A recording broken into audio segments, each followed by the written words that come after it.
Good morning. So ngayon, nandito ako ngayon sa may Dryden, Ontario. Dumating ako dito mga alas 4 na. Tumutunog yung truck ko dahil nag-brake check ako para sure.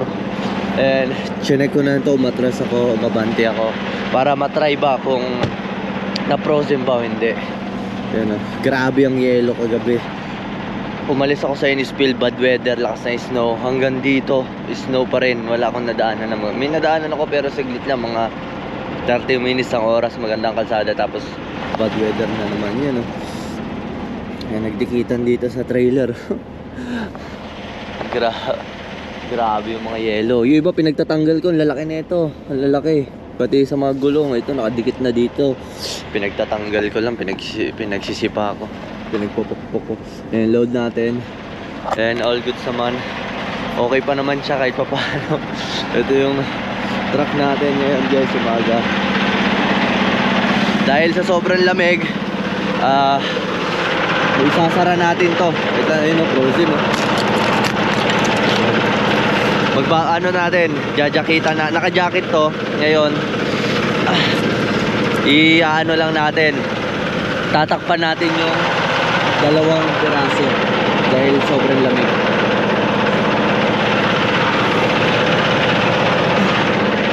Frozen ah. May naglilinis o kapalanis na, oh. Ngayon load natin. Sobrang lamig.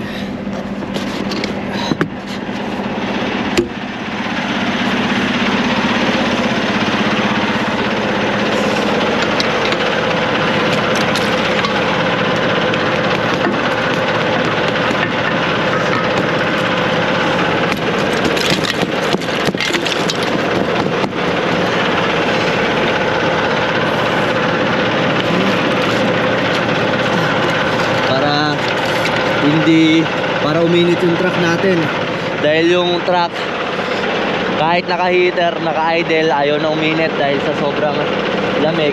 Kaya ito, tatakpan natin yan para yung lamig hindi papasok sa loob. Yun, okay na. Sinara lang natin, isa, dalawa.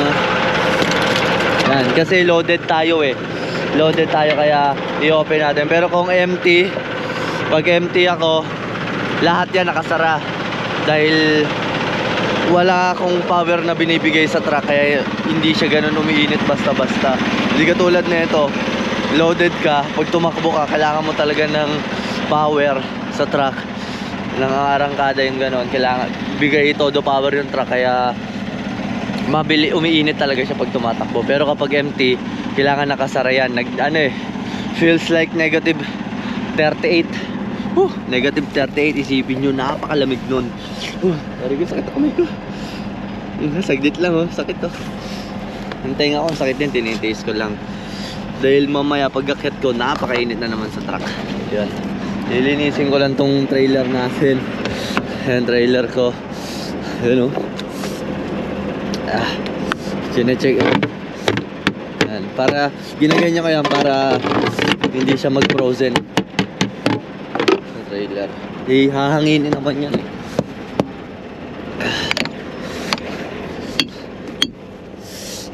Yan, para hindi mag-frozen. Para pag-deliver ko, bukas magdi-deliver ako sa Regina. And itatakbo ko siya. Magdi-deliver ako sa Regina. Yan. View.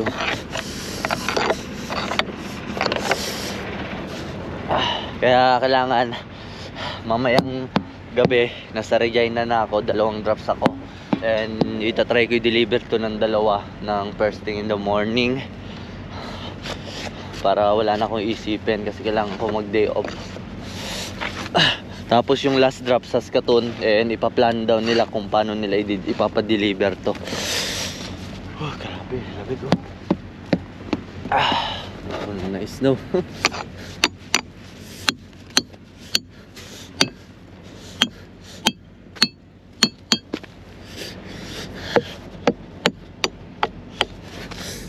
Nalinis ko naman to kagabi. Ako nililinis ko pag gabi yung mga snow na dinaan ako kasi napupuno na snow. Nililinis ko siya bago ako matulog. And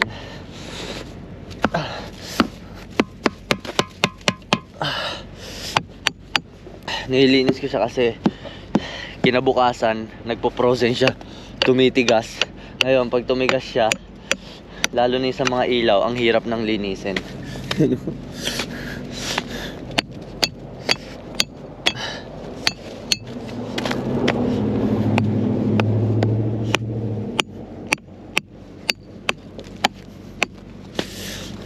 Grabe.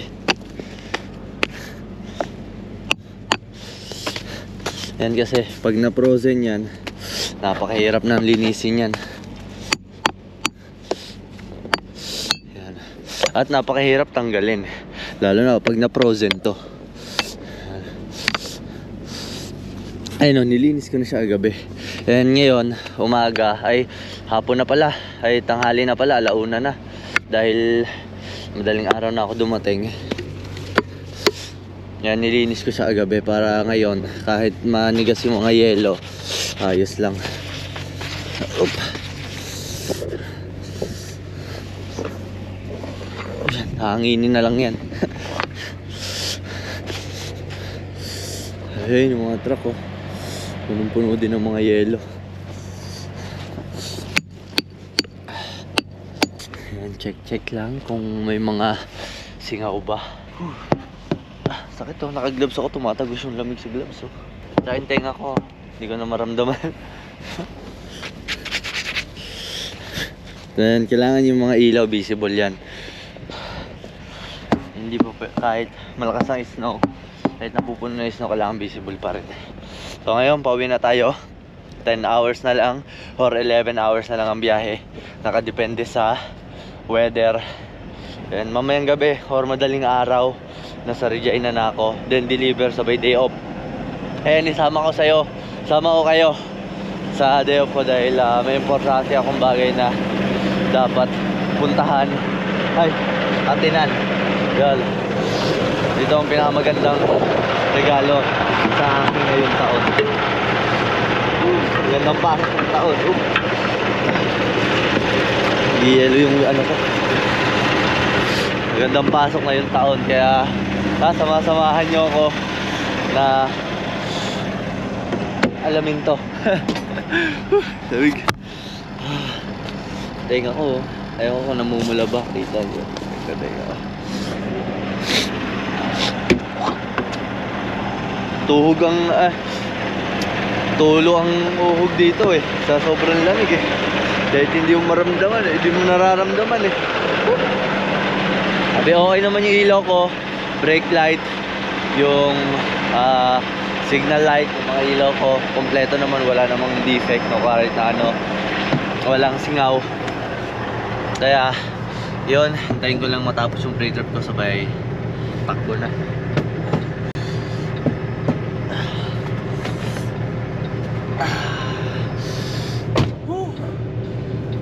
Napakalamig. Pinamihirap nito yung mag-deliver. Yung sobrang lamig. Minsan nag-deliver kami ng negative 40, feels like negative 50. May umaabot ng ganon, negative 50 feels like. Grabe, kahit naka yung tipong magsusot ka ng jacket, 3, tapos mahihangin, magbo-bonnet ka, minsan 2 pa nga bonnet ko eh. Meron ako dyan yung parang nilalagay yung may na meron dito sa tenga. Nagbo-bonnet ako, tapos naglalagay ako ng gano'n yung meron dito sa tenga para nakabalot ng gano'n. Tapos nagmamas pa ako dahil hindi talaga kaya lamig. Tapos yung gloves ko, every minute nagpapalit ako, palit-palit. Nilalagay ko lang sa ilalim ng ano, ito. Yan, kasi yung heater, yung buga ng hangin nasa ilalim para matunaw agad yung, matuyo agad yung gloves. Kasi kahit sobrang lamig, na yung gloves nababasa dahil yung kamay mo, mainit yung kamay mo, diba? Tapos ihahawak mo sa snow. Ngayon, na-absorb ng gloves yung init na kamay mo, kaya yung yelo na didikit sa gloves natutunaw din. Kaya yung gloves basang-basa. Pangit din naman gumamit ng parang leather na ano, leather na gloves dahil malamig din sa kamay. Tsaka mahirap gumalaw. And grabe lamig. Pag-deliver talaga ang pinakamahirap sa lahat dahil yun yan. Magsisecure ka, mag-strap ka sa negative 50, negative 40. Pero bihira lang naman mangyari yun. Pero every year na nangyayari yun, umabot ng feels like negative 50. Pero mga ilang araw lang, mga isang linggo, ganyan lang. Pero kadalasan negative 20 to 30, 30 to 40 yan yung kadalasan dito sa Canada. Nagsisimula na dahil late, grabe, buong Canada na sabay-sabay na nag-snow, tuloy-tuloy. Kaya mula Innisfil hanggang dito, hanggang sa dadaanan ko sa Manitoba hanggang Regina, napaka bad weather, ang lakas ng snow, ang pangit ng kalsada. Tuloy-tuloy na kasi delay no, mula November, October 31, November, December, walang snow, walang ka-snow. Talagang parang summer, ang init. Hindi na nagpa-positive nung December, positive 2. Yan, nagaganyan. Pero ngayon, wala na. Talagang hindi na talaga nagbibiro ang panahon. Hindi na joke to. Sabi ng nung snow, hindi na siya nagbibiro, kaya tuloy-tuloy na, grabe, napakalamig. And nakakatamad. Isa yun sa kalaban namin, nakakatamad na sobrang lamig. Kahit mag-check ng trailer, minsan ang hirap dahil paglabas mo, grabe, ang lamig. So yun guys, tama itong kwentuhan na tayo. Tapos na yung pre-trip ko, sakto. Ayan 15 minutes ko nakikita nyo. And tatakbo na ako, let's go. Bago kayong tumakbo, lagi nyong i-check atras muna bago abante. Baka mamaya may humila ng fifth wheel nyo or mamaya may natanggal ganyan ako pag tumatakbo. Lagi akong apatras muna bago abante tuwing umaga.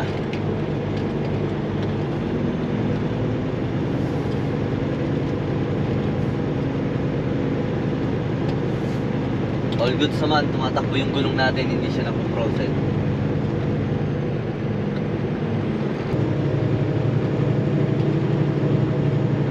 Isa sa titinignan nyo kapag sobrang lamig ng panahon, yung gulong nyo kung umiikot pa kapag tinakbo nyo. Kasi minsan, akala nyo umiikot, yung pala hinihila lang siya ng trailer kasi madulas nga yung kalsada Kahit naka-frozen siya, hindi siya umiikot, parang gumagasgas lang siya sa kalsada. Dahil umiikot dahil madulas yung kalsada, kaya hindi mo mararamdaman kung naka-stop ba yung gulong o hindi. Ilang beses na nangyari sa amin, may mga time nga na habang tumatakbo ko, biglang nag-frozen yung gulong. Hindi ko rin napansin na frozen na kasi tumatakbo ko, parang bumagal lang ng kaunti. Kasi yung gulong, kinakaladkad lang siya ng truck dahil nga sobrang dulas ng kalsada, yellow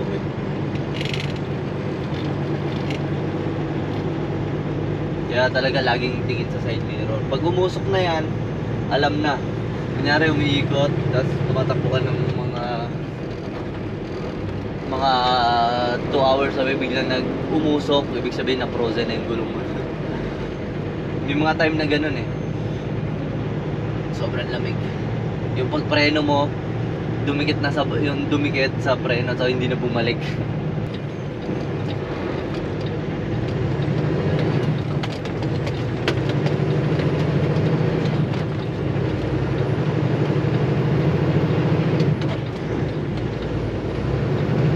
Dulas ng kalsada.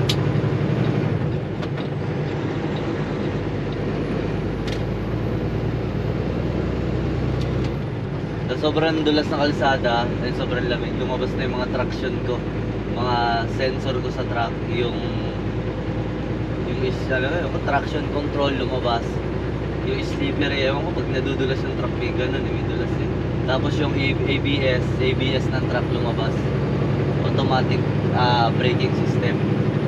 Nag-active lang yung kapag yung truck mo dumulas, pero sa akin hindi na nawala, nag-stay na lang.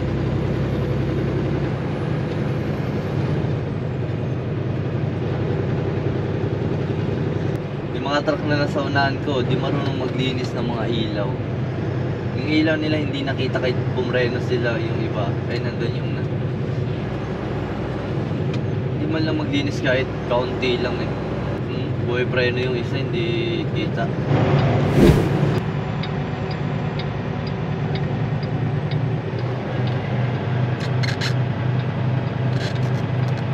grabe yung traffic, napakatagal ang layo namin sa stoplight. Dito kami ngayon sa Deacons, Manitoba. Napaka bad weather din naman kasi ang dulas na kalsada. Pag mga ganito, sobrang traffic na sa lugar kung hindi naman talaga tiya traffic, baka ibig sabihin lang madulas yung kalsada or baka merong incident happen dun sa sa stoplight or malapit sa stoplight. Yun, kaya hindi malaman. Grabe yung pagod na umahina ako. Kanina pa ako nagdadrive 3 oras. So yun guys, may accident nga na nangyari. May na-ditch pang truck. But kasi may stoplight na nga eh.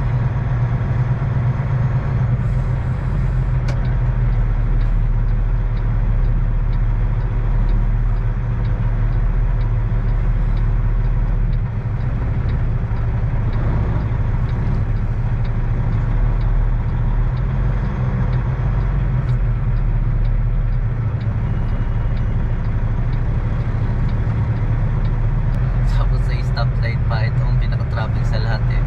Kapag yung aksidente na sa stoplight, dahil yung stoplight wala namang gagawin dito. Kahit walang dumadaan, sinusunod ng mga pulis or yung stoplight. Bali kapag red talaga. Kahit walang dumadaan, red talaga. Bawal nilang padaanin. Hindi katulad sa Pilipinas kapag may aksidente, pag red light, kung walang dumadaan, pwedeng mag-go. Dito hindi. Nakakapagod. Ang tagal ko na. Alas 30 minutes, oh. Ayun guys, oh. Ayun, off duty. In-off duty ko lang eh. Pero kanina naka-on duty ako eh. Dahil ngayon ko lang naisip na off duty. Dahil, sabi ko sayang sa oras ah. Dahil kami, tuloy-tuloy yung takbo. Pero sobrang bagal. Ang layo kasi ng traffic hanggang doon sa dulo. Tingnan natin guys kung may nadamay ba to o siya lang mag-isa. Siguro ang ano ko lang dito, sa tingin ko meron naka-stop sa harap niya, meron siyang sinusundan, umi-stop, tapos siya yung kasunod. Ngayon nung pepreno siya, hindi na siya makapreno, tuloy-tuloy na, parang dumudulas na siya kasi nga mais snow yung kalsada, may kaunting black ice, at mas prone sa dulas ang isang truck na magaan, yung light. Hindi katulad ng mga karga namin, yan, sobrang bigat. Kahit pa paano, hindi kami basta-basta nadudulas kasi yung trailer, yung mga gulong namin talagang nakadiin sa lupa, sa sahig, nakadiin talaga. Hindi katulad ng mga light trailer, kahit sabihin natin malalaki sila, kung kapiranggot naman yung load nila, light sila, talagang talagang madulas, para lang silang nakalutang sa snow. Hindi katulad ng mga talagang nagkakarga ng 130 lbs total ng gross weight. Yun, talagang yung gulong lapat na lapat kahit sobrang dulas. Pero dumudulas pa rin, hindi naman ibig sabihin na hindi ka dudulas. Dumudulas pa rin naman. Hindi siya basta-basta dumudulas. Parang kahit papaano may traction. Hindi katulad ng mga dry-van, yung katulad nila. Kapag magaan, yan din na isa sa pinakamahirap sa kanila. Kapag magaan sila, hinahangin yung trailer nila, dumudulas-dulas na sila.